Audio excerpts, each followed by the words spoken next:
personnel in the Mentor vans, at the battery site, or at higher command and control centers. In some areas, the range of Missile Mentor is extended by the addition of a remote radar integration station. This facility is housed in a van similar to the others and carries similar equipment. Its radar is specifically deployed to draw or net target data from distances beyond the range of the radars at the fire distribution site. By extending the radar horizon of the defense area, a remote radar tracking station located some distance from the Missile Mentor can permit missile batteries to begin target engagements even before the enemy aircraft comes within range of their own radars. The remote radar installation performs an important radar function in the Missile Mentor system. Missile Mentor, a dynamic concept in air defense fire distribution systems. Operated 24 hours a day by expertly trained men of the Army Air Defense Command. It meets the challenge of modern air weaponry, coordinating the battle actions of the surface to air missiles which protect American cities from enemy air attack.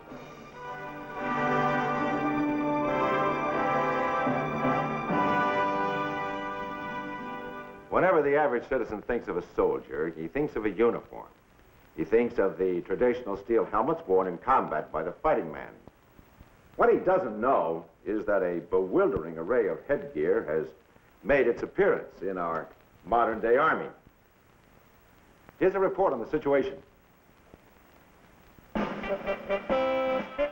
variety of hats being worn by our troops overseas is something to make your hair stand on end or be crushed flat, whichever the case may be.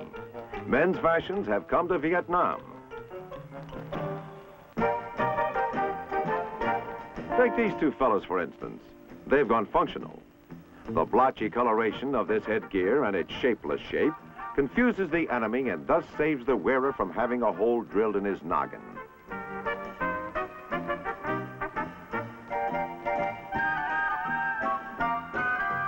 Even in the military classroom, these soggy-looking numbers grace the heads of instructors and students alike. These are the original everything hats. They not only shade the eyes and protect the head, but when rolled up, make excellent fly swatters. Oh, what fun!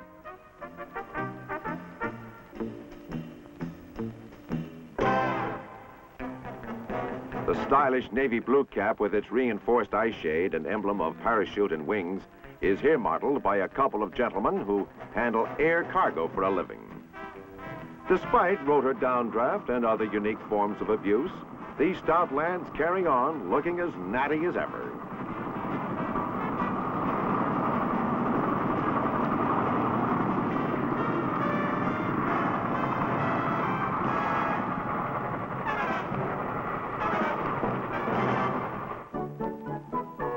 A fireman is a fireman, no matter where you find him.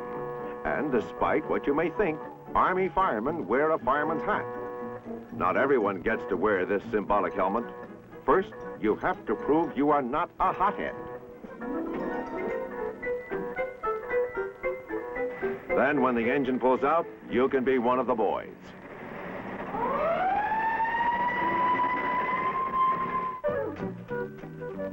This is not the warm-up pen for the St. Louis Cardinals. This is Vietnam, and these are expert repairmen working on a helicopter engine. With this bunch, baseball has gone to their heads. If you can't understand why our boys in Vietnam have gone so hat crazy, take a look at this. They call it a tanker's helmet. How would you like to wear this little number to work? You need a can opener to get back out.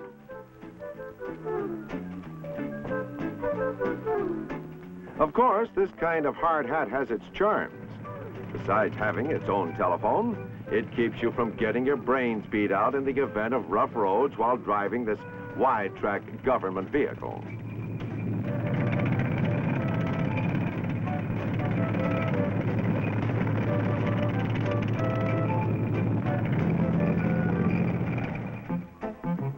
Everybody knows Vietnam is tropical and warm. So what did they do? They designed this chapeau to hug the head, then made it out of wool felt and a heavy leather headband. What fun it is when these boys take their hat off to you.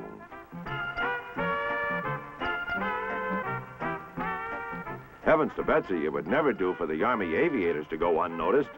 And with this bright blue head cover, who could miss them? Somehow it doesn't seem fair. These fellows get to wear two hats.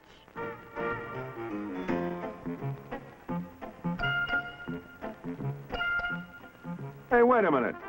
Haven't we seen that number somewhere else? Is nothing sacred? Identity through your style of hat is not a bad thing in itself, but the way this thing is going, it's turning into a hat war. Let me out of here!